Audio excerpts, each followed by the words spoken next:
하나님 아버지 감사합니다. 주님의 교회 김성은 성도님 보내주시고 또 등록하게 하시니 감사합니다. 아버지 하나님 교회에 믿음 뿌리 내리게 하시고 하나님 나라 가는 날까지 아름다운 교제할 수 있도록 축복하여 주시옵소서. 특별히 이상근 집사님 아버지 하나님 회복해 하시고 아버지 하나님 병중에도 또 가족 찬양할 수 있도록 은혜 주시니 감사합니다. 빠른 회복이 있게 하여 주시고 예배당에 와 주님을 찬송하는 날 예배하는 날이 속히 오게 하여 주시옵소서. 하나님 우리의 삶의 모든 순간이 은혜 안에 있음을 인하여 감사와 찬송을 드립니다. 찬양대의 찬양의 가사가 우리 마음에 새겨지게 하시고 우리의 고백이 되게 하여 주시옵소서. 하나님 오늘도 하나님 앞에 기쁨과 즐거움과 자원함과 감사함으로 예물을 드렸습니다. 하나님의 것을 하나님 앞에 드리며 우리의 인생의 모든 순간이 은혜임을 고백하며 드리는 예물이오니 하나님 받으시고 우리 사랑하는 성도님들의 삶의 필요를 아시는 주님께서 채우시고 공급하여 주시옵소서. 이 시간 주의 말씀을 듣습니다. 우리에게 깨닫는 은혜가 있게 하여 주시옵소서. 하나님의 은혜를 구하며 하나님의 백성들을 축복하며 예수님 거룩하신 이름으로 기도드리옵나이다. 아멘. 네, 우리 옆 사람하고 인사할까요? 선교사님 시킨 인사 기억하세요? 한바나띠. 한번 하시죠. 한바나띠. 예, 하나님이 우리와 함께 하신다는 뜻이랍니다. 자, 설교 듣기 전에 광고 말씀 몇 가지 드릴게요. 오늘 특별히 우리 세계선교회 반찬 판매가 있는데 그 반찬은 모든 재료가 국산입니다. 국산. 그래서 양이 작아요. 예, 여러분께서 뭐 양이 작네 이런 생각하시지 말고 국산 시장에서 사 먹는 거랑 다르니까 여러분께서 사시고 또 세계선교회가 수입금 전액은 선교비로만 사용한다고 합니다. 그러니 많이 팔아주시기를 부탁드리고 또 특별히 우리 산불 지원 헌금을 내셨는데 204만 원이 들어왔고 우리가 하국곡 예, 발음도 잘 안 돼요. 하국곡 교회라고 우리 전병호 목사님 저도 잘 모르는데 누군가 하면 여기 우리 교회 섬기다가 안동으로 이사간 푸름 형제 있죠. 전푸름 허은영 자매네 그 시댁이에요. 시댁. 교회는 멀쩡한데 사택이 다 탔대요. 그래서 지금 국가에서 지어준 우리 컨테이너에서 살고 계신데 여러분들께서 관심 가져주시고 그래서 우리가 거기에 지원을 했습니다. 그리고 아프리카 선교 헌금을 많이 해주셨어요. 여러분의 헌금이 한 300만 원 정도 들어왔고 또 세계선교회에서 50만 원 해주셨는데 식사비로 지원하라고 하셨는데 그것랑 다 해서 교회는 375만 원 그리고 식사는 제가 섬겨드렸어요. 그리고 제가 아는 지인이 에버랜드 자유이용권을 끊어주셔서 다음 주 금요일에 우리 교회는 아니에요. 에버랜드 자유이용권을 끊어주셔서 다음 주 금요일에 이제 아프리카 팀들이 에버랜드 가고 26일 날인가 출국합니다. 우리 교회 다시 오지는 않는데 아마 선교사님은 기회되면 한번 다시 모시려고 하고 있습니다. 여러분들께서 관심 가져주시고 우리 어떤 분이 그러더라고요. 저 많은 인원 어떻게 다 데리고 왔냐고. 제가 그때 말씀드렸죠. 카드 긁고 왔다고. 그래서 지금 어떻게 됐는지 안 물어봤는데 아마 잘 되고 있는 것 같습니다. 계속해서 관심 가져주시면 감사할 것 같습니다. 그리고 지교회 소식 하나는 제가 이번 주에 우리 조영래 집사님이 부산에 또 하나를 여셔가지고 부산을 방문했는데 김피등 목사님 만났는데 부산 화평교회가 올해 안에 예배당을 준비할 것 같습니다. 여러분들께서 관심 가져주시고 계속해서 기도해 주시기를 부탁드리겠습니다. 옆 사람하고 한 번 더 인사하죠. 은혜 안에 승리하십시오. 네, 여러분 가정의 달입니다. 행복한 가정을 꿈꾸시죠? 가정이 천국에 계시기를 소망하시죠? 제가 가정의 달을 맞아서 한 달 내내 안 하고 오늘만 가정과 관련된 설교를 여러분하고 하려고 합니다. 여러분 국화 옆에서라는 시를 아시나요? 어떻게 시작합니까? 앞에는 아시잖아요. 한 송이 국화꽃을 피우기 위해 봄부터 소쩍새는 그렇게 울었나 보다. 여긴 다 알아요. 그 다음은 이렇게 되어 있죠. 한 송이 국화꽃을 피우기 위해 천둥은 먹구름 속에서 또 그렇게 울었나 보다. 정확한 뜻은 우리가 시인이 아니니까 알 수 없지만 그 내용은 이런 거 아니겠습니까? 국화꽃을 피우기 위해 얼마나 많은 노력과 애씀이 있는지에 대한 이야기입니다. 그냥 되는 게 아니다 이런 것이죠. 우리는 행복한 가정을 꿈꾸는데 행복한 가정이 되기 위해서 많이 노력하셔야 합니다. 여러분 우리가 이 땅을 살아가는 날들 동안 저와 여러분 안에 성령께서 우리 안에 거처를 정하셨습니다. 그렇죠? 성령님 내 안에 거처를 정하시고 성령님은 우리 안에 로마서의 말씀을 빌리면 말할 수 없는 탄식으로 우리를 위해 간구하신다 이렇게 말하고 있습니다. 성령님은 우리 안에서 말할 수 없는 탄식으로 기도하고 계십니다. 믿으시나요? 자, 여러분, 성령님께서 우리 안에서 말할 수 없는 탄식으로 기도하시는 성령님의 기도 제목은 뭘까요? 성령님이 우리 안에 말할 수 없는 탄식으로 기도하실 때 소쩍새가 국화꽃을 피우기 위해 그렇게 울어대는 것처럼 성령님은 우리 안에 무엇을 이루시려고 말할 수 없는 탄식으로 기도하실까요? 여러분, 제가 이런 질문을 여러분에게 드립니다. 우리는 성경에 이런 말씀이 있습니다. 갈라디아서 5장 22절과 23절에 보면 이런 구절이 있지요. 같이 읽어볼까요? 시작. 화평과 오래 참음과 자비와 양선과 충선과 온유와 절제니 이 같은 검지할 법이 없느니라. 아멘.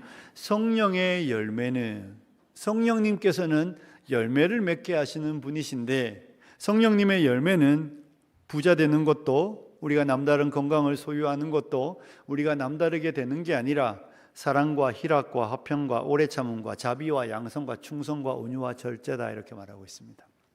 성령께서 우리 안에 맺고 싶어하는 열매는 그런 것이라는 것이죠. 여러분, 이 열매가 맺히지 않으면 성령님께서 속상하실까요? 안 하실까요? 상하시죠. 우리 텃밭 하시는 분들 계시잖아요. 텃밭에 봄에 뭐 갖다 심었는데 요즘에 뭐 납니까? 상추 나죠 이제. 저도 어저께 상추 따서 고기 구워 먹었는데, 여러분, 텃밭에 상추를 심어놓고 우리 그거 장사하려고 하는 거 아니에요. 그러면 안 자라도 사실 그렇게 속상할 일 아니에요. 뭐 그걸로 안 된다고 해서 우리 집이 망하는 것도 아닌데도 불구하고 속이 엄청 상해요.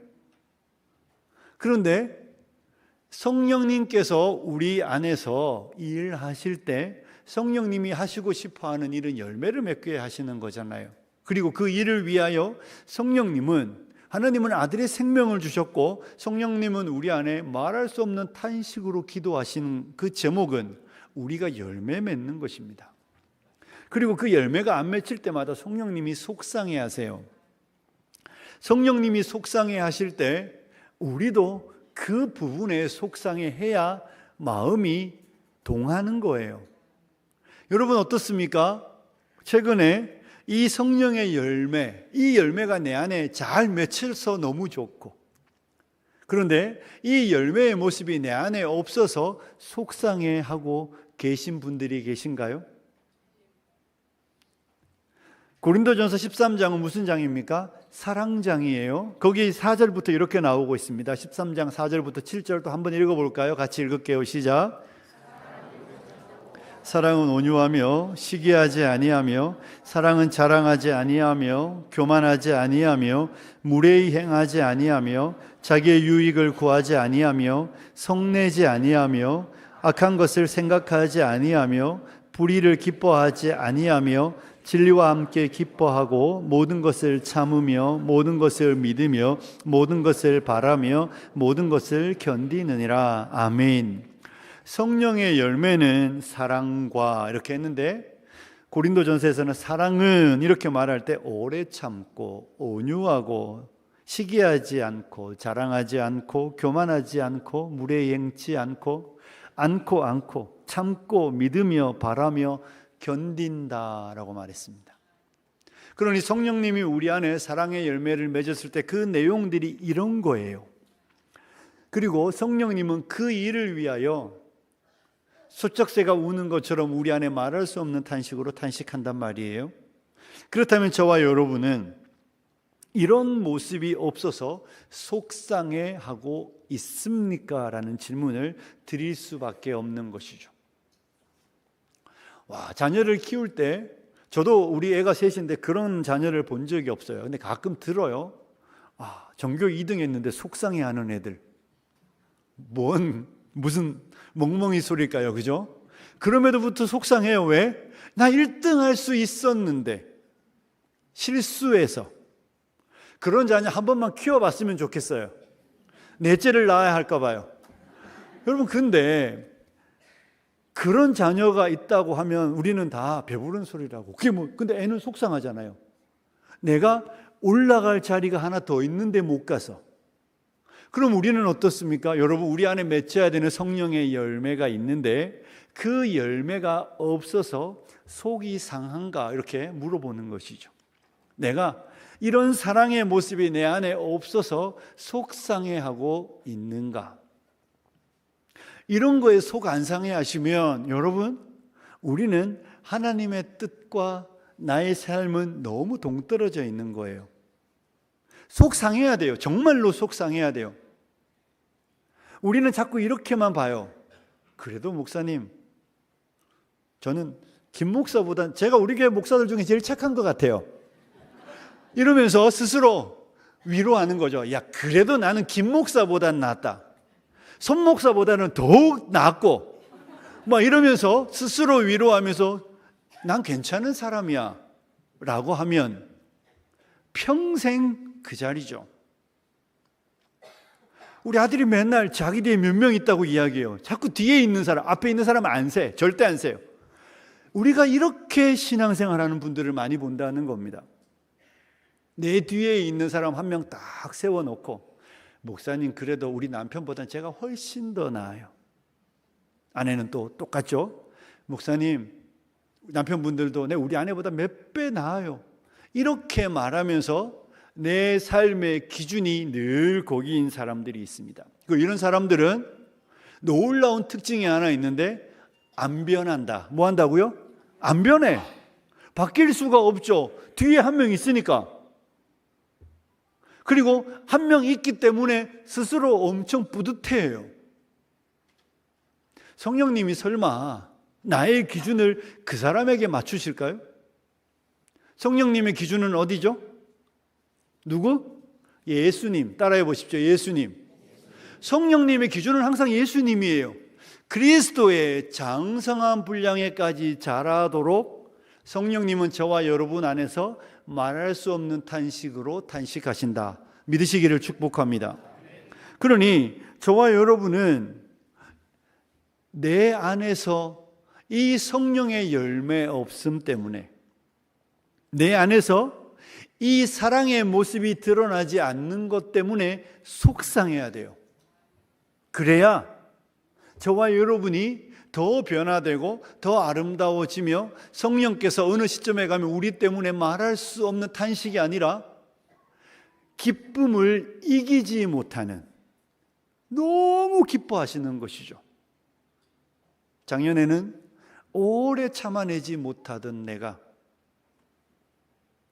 우리가 신학을 배울 때 성도의 견인이라 그러잖아요. 여러분, 끌고 간다는 말도 있지만 견인은 뭔지 아세요? 견디고 인내한다는 거예요. 내가 견디고 인내하는데 내가 할 수 있어요? 아니에요. 하나님이 나로 하여금 견디고 인내하게 하는 거예요. 어떻게 해요?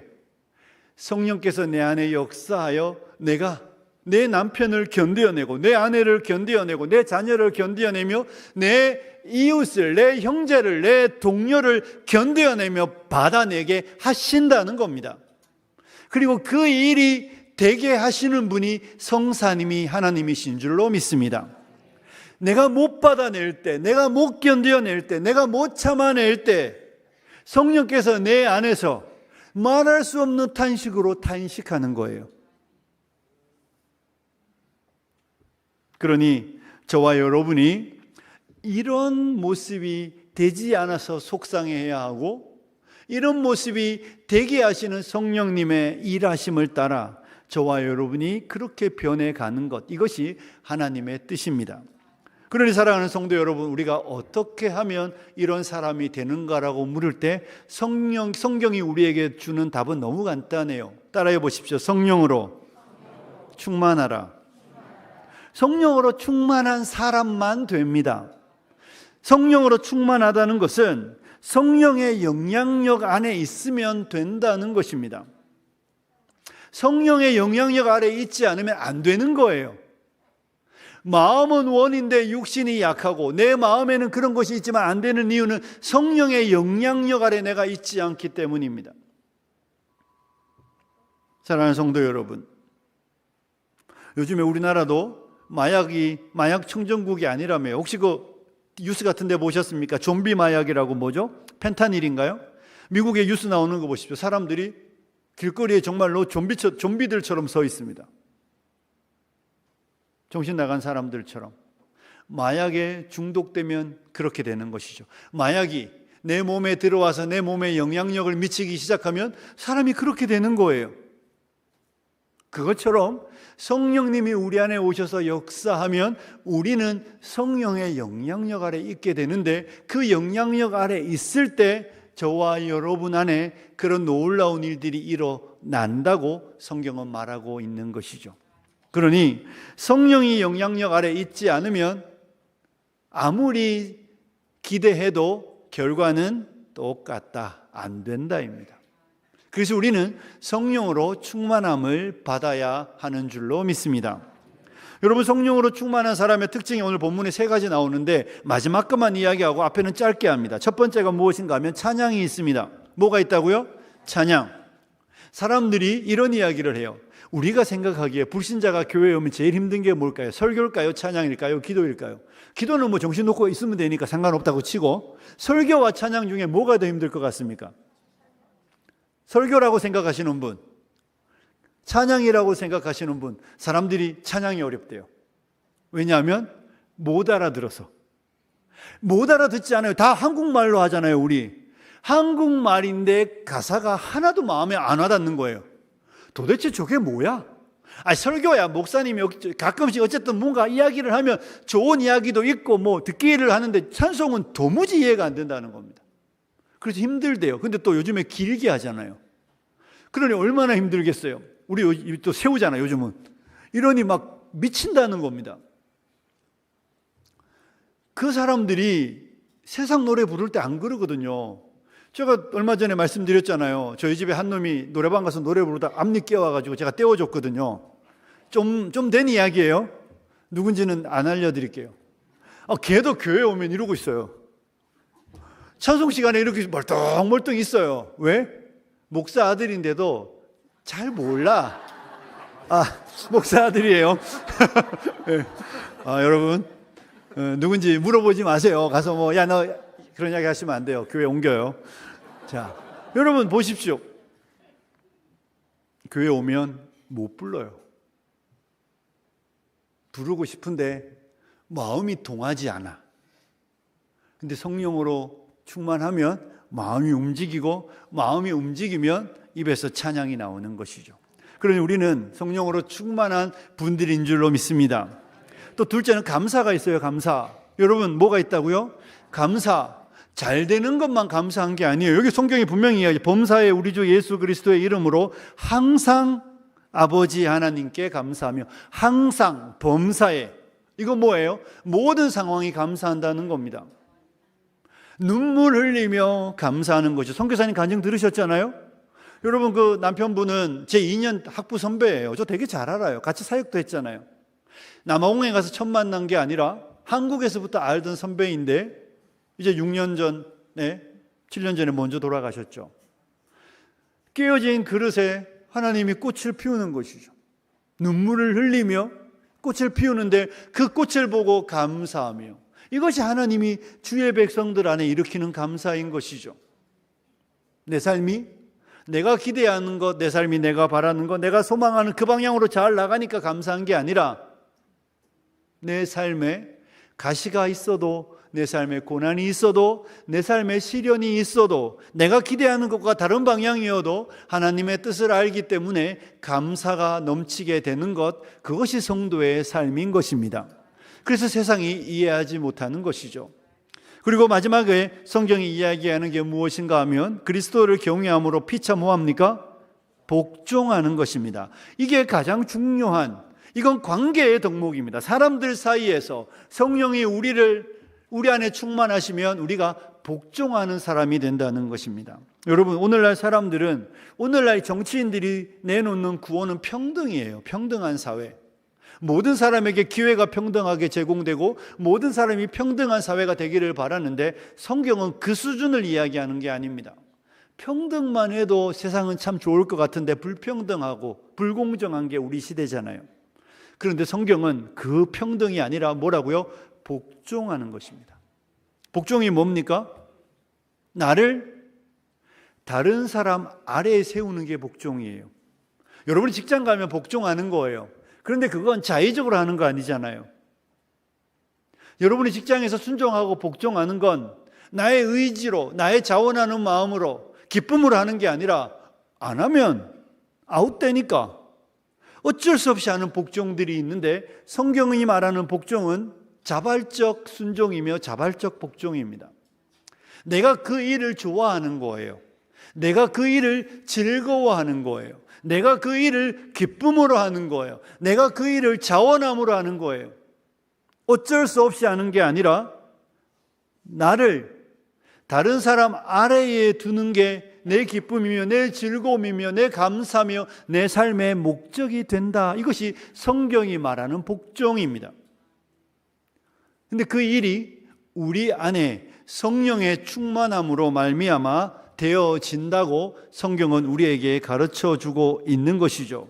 사랑하는 성도 여러분, 성령님이 우리 안에 오시면 관계가 정립됩니다. 뭐가 정립된다고요? 관계. 하나님이 원하시는 법과 뜻을 알고 나의 자리가 어디인지를 분명히 알고 그 자리에 내가 있게 되는 겁니다. 세상이 이렇게 힘든 건 무질서해서 그래요. 세상에 질서가 없잖아요. 세상에 자연 모든 만물의 질서가 있는데 인간 세계만큼은 질서가 없습니다. 그런데 여러분, 하나님은 어떤 하나님입니까? 질서의 하나님입니다. 믿으시나요? 하나님은 질서의 하나님, 하나님은 무질서하신 하나님이 아닙니다. 하나님은 질서가 있으시고 질서가 있는 세상을 보고 좋아하시고 기뻐하시는 거예요. 그리고 그 질서 속에 있을 때 아름답다고 말하는 것이죠. 창세기 1장이 어떻게 시작하고 있습니까?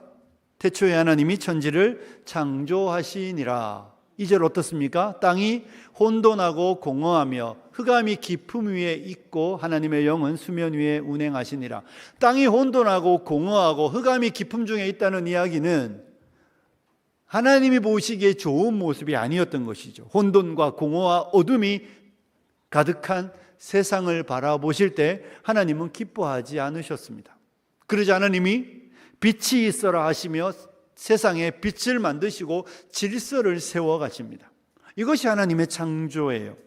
그러니 하나님은 질서가 없는 세상을 기뻐하시는 분이 아니라 질서가 있는 세상을 기뻐하시고 세상을 질서 있게 만드시는 질서의 하나님이십니다. 그래서 하나님이 원하는 대로 되어질 때마다 보시기에 좋았더라라고 말씀하셨죠.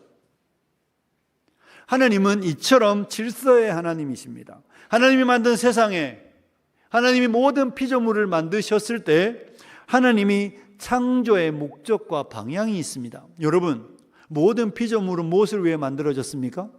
하나님을 영화롭게 하기 위하여. 그렇습니다. 모든 만물은 그 만드신 바가 하나님을 영화롭게 하기 위해서입니다. 하나님께 영광을 돌리는 것. 그런 그 하나님께 영광을 돌리는 삶은 어떤 내용인가요? 보십시오. 여러분, 이 땅에 있는 모든 피조물들은 하나님의 영광을 위하여 지어졌는데 그 하나님의 영광을 위하여 지어진 삶의 내용이 이렇게 되는 거예요. 모든 피조물은 다른 피조물을 위해 존재합니다. 모든 피조물은 다른 피조물을 위해 만들어졌다는 것이 하나님의 창조의 특징입니다. 하나님 하와를 왜 만드셨죠? 누구를 위해서? 하와를 위해서 하와를 만들었나요? 아니잖아요. 그죠? 아담을 위해서 하와를 만들었습니다. 그러면 아담은 왜 있습니까? 하와를 위해서 있는 내 살 중의 살, 내 피 중에 내 몸에 있는 일부예요. 내가 가장 사랑하고 내가 가장 귀히 여기는 아내입니다. 그러니 하나님이 만드신 모든 세계는 자기를 위해서 일하지 않습니다. 우리가 작년인가요? 재작년에 사과 파동이 있었잖아요. 그죠? 여러분, 사과나무가 사과를 맺히면 그 사과나무가 먹습니까? 아니요. 사과나무가 사과를 주기 싫으면 안 키워야 돼요. 맺히긴 맺혔는데 따먹긴 애매한 사이즈. 텃밭에 상추가 났는데 3cm만 자라. 더 이상 안 자라. 이거 대략 난감하지 않습니까? 왜? 더 자라면 꺾어가고 나를 잘라가니까 3cm 이상 안 자라. 그러면 생명 유지가 되잖아요. 그런데 자라죠. 왜요? 사람들의 양식이 되기 위하여 있다는 걸 알기 때문에 자라는 것입니다. 모든 피조물은 다 다른 피조물을 위하여 지음을 받았고, 그리고 그 목적에 부합하여 자랄 때 하나님을 영화롭게 하는 것입니다. 여러분, 우리가 과일나무 유실수들을 보십시오. 유실수들은 과일 빼면 볼품 없습니다. 꽃 폈을 때 잠깐 예쁘지 그 다음에는 안 예뻐요. 그래서 유실수들은 한 가지 특징이 있는데 다 그렇지는 않습니다. 오래 살지 않아요. 몇백 년 사는 사과나무 보셨습니까? 아닙니다. 다 내어주기 때문에 그렇게 오래 가지 않습니다. 가끔 오래 가는 나무가 있어요. 한 2가지 정도 있는 것 같은데 더 많을 수도 있는데, 제가 아는 한에서는 올리브나 포도가 좀 오래 갑니다. 그런데 한 가지 특징은 안 예쁘다는 것입니다. 500년 된 올리브 나무 보셨습니까? 모양이 정말 기괴합니다. 그런데 500년 된 소나무, 전나무 쭉쭉 뻗어 있는 나무들 보십시오. 다른 거예요. 자기가 지음받은 목적, 타인을 위하여, 상대를 위하여, 우리를 위하여 내어주는 모든 나무들은 안 예쁘지만 그게 예쁜 것이죠. 이처럼 하나님이 만든 질서는 언제나 이 방향입니다. 그런데 놀랍게 사람만 그 방향을 싫어하죠. 사람들만 다른 사람을 위하여, 다른 피조물을 위하여 있으라고 말할 때 내가 왜? 라고 의문을 던지고 반문을 던집니다. 내가 왜? 질서가 그게 아님에도 불구하고 우리는 그 질서를 좋아하지 않죠. 그래서 이 죄로 가득 차고 고통과 갈등이 많은 세상을 하나님이 긍휼히 여기셔서 누구를 주셨습니까? 아들을 주신 거예요. 아들 예수님이 우리 죄, 높아지려는 우리의 교만과 하나님과 같이 되려는, 계속해서 높아지려는 우리를 위하여 생명을 내어주시고, 아들 예수님이 우리를 위하여 죽으시고, 그 아들 예수님을 주신 하나님이 성령을 주셔서 우리에게 깨닫게 하시는 바가 무엇입니까? 너희의 부르심과 너희의 창조의 목적은 너희를 위해서가 아니라는 것입니다. 하나님을 위해서라고 말할 때 그 하나님을 위하는 구체적인 삶의 내용은 내 옆에 있는 사람을 위해서입니다. 어쩌면 내 반경 5m에 있는 사람들, 그들을 위하여 하나님이 나를 그들을 섬기는 자로, 복종하는 자로 세우신 것이죠. 그래서 하나님은 우리가 그 자리에 있음으로 인하여 세상의 질서를 회복시키기를 원하시는 것입니다. 사랑하는 성도 여러분, 이것이 우리의 부르심의 자리입니다. 저와 여러분의 부르심의 자리는 높은 자리가 아니라 낮은 자리입니다. 섬김을 받는 자리가 아니라 섬기는 자리입니다. 교만한 자리가 아니라 겸손한 자리이고 희생하며 수고하는 자리입니다. 이것이 하나님이 우리를 부르신 자리입니다.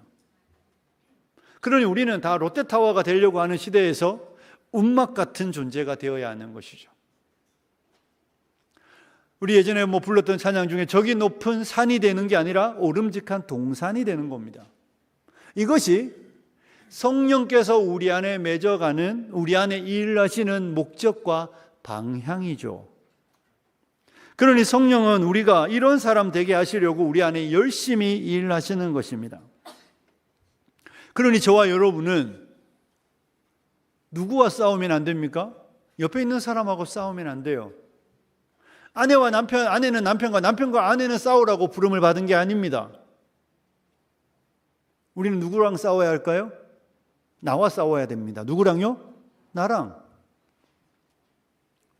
집안일 하기 싫어하는 나와 싸워야 돼요. 다른 사람 눈치 보면서, 눈치만 살살 보면서 일 안 하는 나랑 싸워야 하는 것이죠. 모든 말을 토해내면서 다른 사람의 감정을 생각하지 않고 내 기분만 생각하는 나와 싸워야 됩니다. 수없이 많은 날들을 그 하나님의 질서와 부르심의 방향이 계속해서 아래며 아래며 아래, 낮은 곳, 편안하고 낮은 곳에 잔잔함이 있는데 자꾸만 큰 파도가 되고 높은 것이 되려고 하여 문제를 일으키는 내 자아와 싸워야 하는 것입니다. 우리의 싸움은 거기에 있는 것입니다. 그리고 그 모습 때문에 실망해야 하는 것이죠. 나에게 실망해야 합니다. 왜 자꾸 남편에게 실망하고 아내에게 실망하시고 자녀에게 실망하십니까? 우리는 따라해 보십시오. 나는 나에게 실망해야 한다. 안 예쁜 거 실망하지 마시고, 늙는 거 실망하지 마시고, 아니 이렇게 나이가 많아졌는데 왜 이렇게 못 섬기지? 왜 이렇게 오래됐는데 왜 이렇게 나를 낮은 데 두는 것을 왜 견디지 못하지 않은 나와 싸워야 돼요. 내 마음에 일어나는 소리는 너 이렇게 살려고? 이런 마음들, 너 고작 이런 사람 이런 대접 받는 거 좋아? 라고 내 귀에 속삭이는 그 속삭임과 싸우셔야죠. 근데 자꾸만 외부와 싸워요. 만인에 대한 투쟁이 우리 가운데도 일어나는 것입니다. 근데 주님은 우리에게 그렇게 말씀하지 않으시잖아요. 제가 서두에 말했듯이 우리의 기준은 예수님인데, 예수님이잖아요. 인자가 온 것은 섬김을 받으려 함이 아니요 섬기려 하고 자기 목숨을 많은 사람을 위한 대속물로 주려 함이니라 라고 말씀하시며, 우리에게도 너희도 이 길이다 라고 말씀하시는 것이죠. 우리 모두가 복종하는 자리에 있으라고 하나님이 우리를 만드시고 부르셨습니다. 믿으셔야 합니다. 그러니 사랑하는 성도 여러분, 이런 바보 같은 질문을 하시면 안 돼요. 목사님, 왜 나만 그렇게 살아야 돼요? 왜 나만 그래야 되죠? 초등학교 앞에 요즘 몇 킬로죠? 30km. 초등학교 앞에 학교 앞에 30km 지나갈 때 저와 여러분이 왜 30km 달려야 되냐고, 내 차가 지금 얼마짜리인데 이게 얼마 킬로까지 달릴 수 있는데, 이렇게 말하며 달리는 사람은 과태료 딱지밖에 받을 게 아무것도 없습니다. 그건 법이에요, 법. 그처럼 왜 나만 그래야 되냐고 물으시면 안 돼요. 그게 우리를 향한 하나님의 뜻이에요. 그게 우리를 만드신 하나님의 목적과 방향이에요. 그런데 여러분, 확실한 거 있습니다. 진짜 그렇게 사는 사람들의 삶에는 우울함이 있을 것 같습니까? 기쁨이 있을 것 같습니까? 기뻐요. 우리 예수님 십자가에서 엄청 우울하셨을까요? 아니요. 해외에 갔다 오는데 봉사활동 갔다 오는 사람이랑 여행 갔다 오는 사람의 차이가 뭔지 아세요? 여행 갔다 오는 사람은 뭐 기분은 좋을지 모르겠지만 갈증이 더 있어요. 더 가고 싶어 하는. 그런데 봉사활동 갔다 오는 사람은 되게 그 자체로 기뻐요. 그리고 행복해요. 기쁨이 충만합니다. 여러분, 누가 우리 집에도 어젯밤에 설거지하라고 그랬더니 새놈이 눈치 보다가 둘째가 하긴 하던데, 둘째가 기쁨으로 안 해요. 하나도 안 기뻐요. 서로 눈치 보고 안 하려고 하다 어쩔 수 없이 하는데 기쁨 없습니다. 그런데요, 우리가 기쁨으로 그 일을 하고 기쁨으로 나를 낮은 데 세워보십시오. 거기에 정말 기쁨이 있습니다. 하나님은 우리가 나를 복종시킬 때 그곳에 하나님의 나라가 임합니다. 믿으시기를 축복합니다. 여러분, 온 동네 전부 다 롯데타워 되겠다고 말하는 사람들 넘치는 곳에 천국이 있던가요? 거긴 천국 없어요. 나를 낮은 곳에 세우는 곳, 나를 낮은 곳에 세우는 사람들이 넘쳐나는 곳에 천국이 있다는 것을 믿으시기를 축복합니다. 하나님은 천국을 주시고 싶으신 거예요. 하나님은 가정의 천국을 이루고 싶어 하시는 분이십니다. 그런데 가정의 천국이 임하려면 내가 나를 복종시켜야 천국이 임합니다. 다른 방법 없습니다.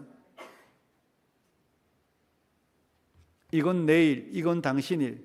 물론 효과적인 것을 위하여 할 수 있지만, 그렇게 일을 하나하나 나누고 선을 긋고 서로 애매한 중립이 생겨나면 눈치를 보고 서로 그 일을 더 하면 내가 더 희생했네, 내가 더 헌신했네, 내가 더 왜, 이럴 때 싸움이 시작되는 거예요. 그냥 다 내 일인 거예요. 나라는 존재가 당신을 섬기기 위해, 그것이 내가 하나님으로부터 부름받은 자리다라고 성경이 말하는 것이죠. 나를 낮추는 자리, 복종의 자리. 이런 이야기하면 꼭 남편 집사님들이 집에 가서 왜 안 섬겨 이렇게 말을 하신다고 그러더라고요. 제발 좀 그러지 마세요. 여보 오늘 설교 잘 들었지? 당신도 들었잖아. 꼭 그렇게 하시면 안 되죠. 여러분과 제가 해야 되는 일은 복종의 자리입니다. 믿으십니까? 우리는 복종하라고 여기에 있는 거예요. 나는 당신 밑이야. 저는 여러분 밑입니다. 저는 여러분 아래에 있어요. 먼저 하시고 먼저 드시고 먼저 누리십시오. 이것이 우리의 부르심의 자리입니다. 하나님의 백성들에게 성령께서 행하시는 일은 이런 세상을 만드시기 위하여 먼저 우리에게 은혜를 주신 거예요. 그러니 예수 믿는 저와 여러분이 자꾸만 자리를 위하여 싸우면 안 됩니다. 오늘 저녁에 대통령 토론회가 있던데 여러분이 빨간 당이든 파란 당이든 중요하게 생각하지 말고 잘 보십시오. 저 사람이 나를 위해 일할 의지가 있는지 보셔야 돼요. 저 사람의 목적이 자리면 뽑아봐야 이 모양 이 꼴 납니다. 자리가 아니라 저 사람의 삶의 목적이, 저 사람이 오늘 나라를 위하여 정말로 내 삶에, 우리의 삶에 도움이 되려는 의지가 있고 그 의지를 위하여 거짓말이라도 의지가 있고 그 의지를 가지고 올라가려고 하는지 들으시라고, 보시라고요. 그리고 뽑으셔야죠. 사랑하는 여러분, 여러분이 세상 사실 때 올라가고 싶으면 물으셔야 합니다. 왜 올라가고 싶냐고. 스스로에게 물으셔야죠. 왜 올라가고 싶냐고. 더 많은 사람을 섬기기 위하여 올라가시려면 괜찮습니다. 내려와도 아무 문제 없는데 올라가는 게 목적이면 안 되잖아요. 그리고 올라가는 것이 나를 좀 더 편하게 하고 나를 좀 더 누리게 하고 남들이 하지 못하는 걸 하는 자가 되겠다고 올라가겠다고 말하면 안 올라가는 게 100배 1000배 낫습니다. 타인에게도 힘들고 하나님에게도 기쁨이 안 될 겁니다. 왜냐하면 오르기 위하여 수없이 많은 편법들을 내가 찾게 되기 때문입니다. 하지만 사랑하는 성도 여러분, 우리의 자리는 낮은 자리이며 복종하는 자리입니다. 말씀을 정리하면서 여러분 낮은 자리 성령 충만해야 갈 수 있습니다. 우리가 낮아지려면 성령님의 지배를 받아야 합니다. 성령님의 지배를 받으면 성령님이 우리에게 탄식을 하시며 기도하신다는 걸 알기 때문에 내 마음이 높은 데 둘 때마다 성령님의 마음을 깨달아 알기 때문에 낮은 자리에 두게 되고 섬김의 자리에 두고 복종의 자리에 나를 세우게 되는 것입니다. 저는 우리 사랑하는 성도님들이 정말 성령 충만하시기를 원합니다. 그래서 입술에 찬양과 감사가 있고 저와 여러분의 삶의 자리가 섬김의 자리이며 복종의 자리여서 우리로 인하여 내 남편이, 내 아내가, 내 자녀들이, 우리의 부모님들이, 우리의 이웃들이 나의 섬김과 나의 복종으로 인하여 기뻐하고 즐거워하고 행복을 누리며 그들의 기쁨이 나의 기쁨이 되고 그들의 즐거움이 나의 즐거움이 되는 그런 복된 인생을 예수님처럼 살아내시는 성도님들이 되시길 주님의 이름으로 축복합니다. 기도하겠습니다. 하나님 아버지, 복종하는 우리가 되게 하여 주시옵소서. 하나님 섬김의 자리에 세우는 우리가 되게 하여 주시옵소서. 그래서 우리의 평생이, 우리의 이웃이 나 때문에 행복하고 나 때문에 즐거워하며 우리의 남편과 아내와 가족들이 우리의 헌신과 수고로 평안을 누리고 천국을 맛보는 그런 인생 살다 주님 앞에 갈 수 있도록 은혜를 베풀어 주시옵소서. 하나님께서 우리에게 은혜 주시고 하나님께서 우리를 성령으로 충만하게 하여 그런 사람 만들어 주실 줄로 믿고 감사하며 예수님과 거룩하신 이름으로 기도드리옵나이다. 아멘.